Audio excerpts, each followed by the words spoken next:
కలిగించిందో ఆ విధంగా మనం ఏదైనా సలహా ఇవ్వగలుగుతున్నామా? అదేవిధంగా మనం ఇంకా బైబిల్లో చూసినట్లయితే శారాని చూస్తాం కదా. శారా జీవితంలో తాను చాలా చింతిస్తుంది మొదట, ఎందుకంటే తనకు సంతానం లేదని బాధపడుతుంది. ఆ బాధతో తను తొందరపడి ఏం చేస్తుంది, అబ్రహాంకి సలహా ఇస్తుంది. తన దాసి అయిన హాగర్తో వెళ్ళమని సలహా ఇస్తుంది.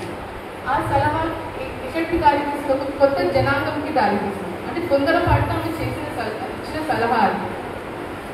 సో ఎవరైనా అదేవిధంగా మన దగ్గరకు బాధల్లో కష్టాలు ఎవరైనా మన దగ్గరకు వస్తే మనం చెప్పుకుంటే మనము ప్రార్థన పూర్వకంగా వారికి ఏదైనా సలహా ఇవ్వగలుగుతున్నామా, వాటిని బలపరుస్తున్నామా, బలపరిచే విధంగా మనము ఉన్నామా? దేవుడు మనల్ని వాడుకోవాలనుకుంటున్నాడేమో, దెబోరాని వాడుకున్న విధంగా. సో అట్లా వాడుకోవాలనుకున్నప్పుడు మనం గ్రహించి దేవుడి చిత్తాన్ని అంటే దేవుడి సాధారణంగా వాడబడేటప్పుడు మనము ఎట్లున్నాం మన జీవితంలో అని మనము గమనించుకోవాలి.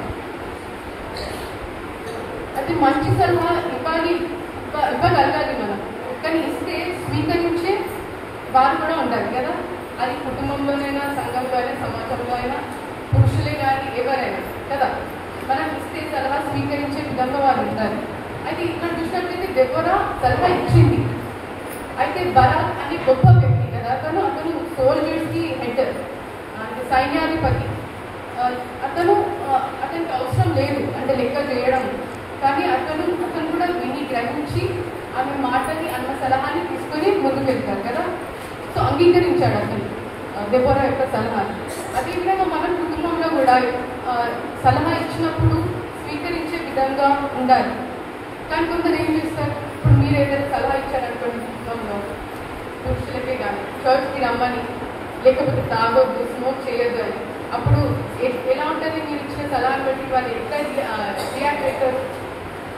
కోపం వస్తుంది. మీకేం తెలుసు, ఉండండి మీ పని మీరు చేసుకోండి అంటారు కదా, అంతే కదా. అయితే సలహా ఇవ్వగలగాలి, స్వీకరించగలగాలి. అప్పుడే కుటుంబంలో కానీ, సంఘంలో కానీ, సమాజంలో కానీ సంతోషం ఉంటుంది. ఏ విధంగా అయితే దేశం అంతా సంతోషించిందో అట్లా మనం సలహా ఇచ్చి వారు అంగీకరించే విధంగా ఉంటే కుటుంబంలో కూడా సంతోషం, సమాధానం ఉంటుంది.